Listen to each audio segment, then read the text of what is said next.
রাসূলুল্লাহ সাল্লাল্লাহু আলাইহি ওয়াসাল্লাম বলেছেন, ক্বালা রাসূলুল্লাহি সাল্লাল্লাহু আলাইহি ওয়াসাল্লামা,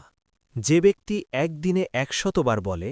মান ক্বালা ফি ইয়াউমিন মিআতা মাররাতিন, আল্লাহ ছাড়া কোনো ইলাহ নেই, তিনি একক, তার কোনো শরিক নেই, লা ইলাহা ইল্লাল্লাহু ওয়াহদাহু লা শারীকা লাহু, রাজত্ব তাঁরই এবং সমস্ত প্রশংসা তাঁরই, লাহুল মুলকু ওয়া লাহুল হামদু,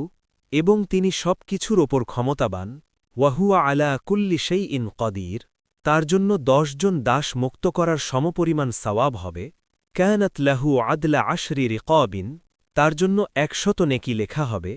ওয়াকুতিবাত লাহু মিআতু হাসানাতিন, তার ১০০ গুনাহ মুছে ফেলা হবে, ওয়া মুহিয়াত আনহু মিআতু সাইয়্যিআতিন, এবং সেদিন সন্ধ্যা পর্যন্ত সে শয়তান থেকে নিরাপদ থাকবে,